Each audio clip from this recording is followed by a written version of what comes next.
మండుతున్న ఎండలను దృష్టిలో ఉంచుకొని ఎల్లుండి నుంచి పాఠశాలలకు వేసవి సెలవులు ఇస్తున్నట్లు ప్రభుత్వం ప్రకటించింది. ఇక దీనికి సంబంధించి మరింత సమాచారాన్ని మా ప్రతినిధి సుధాకర్ అడిగి తెలుసుకుందాం. సుధాకర్, చెప్పండి, పాఠశాలలకు వేసవి సెలవులకు సంబంధించి ప్రభుత్వం ఏ నిర్ణయం తీసుకుంది?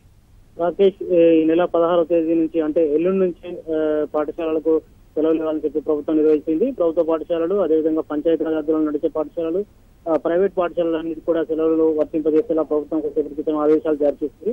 అయితే 24వ తేదీ నుంచి, ఈ నెల 24వ తేదీ నుంచి వేసవి సెలవులు ప్రారంభం కావాల్సి ఉంది. అయితే ఎండలు తీవ్రంగా రోజు రోజుకి పెరుగుతుండడం, అనేక చోట్ల వడదెబ్బలకు గురవుతున్నటువంటి సంఘటనలు కూడా దృష్టిలో ఉంచుకుని ప్రభుత్వం ఈ మేరకు నిర్ణయం తీసుకుంది. ఎట్టి పరిస్థితుల్లోనూ పాఠశాలలకు సెలవులు ఇవ్వడమే మంచిదన్న ఉద్దేశంతో ప్రభుత్వం ఉంది. విద్యాశాఖ అధికారులు, ఉప ముఖ్యమంత్రి కడియం శ్రీహరి వీరంతా కూడా ఈ విషయంలో ఒక నిర్ణయం తీసుకోవాలని చెప్పి వారు నిర్ణయించారు. ఈ మేరకు ఇవాళ వేసవి ఎండలను దృష్టిలో పెట్టుకుని ఎల్లుండి నుంచే ఈ సెలవులను వారు ప్రకటిస్తూ ఈ ఆదేశాలు జారీ చేశారు. 13వ తేదీ జూన్ 13 నుంచి తిరిగి పునఃప్రారంభం పాఠశాలలు అయితే 12వ తేదీ వరకు కూడా సెలవులు ఉంటాయని చెప్పి వారు ఇచ్చినటువంటి ఆదేశాల్లో పేర్కొన్నారు. రాకేష్, ధన్యవాదాలు సుధాకర్.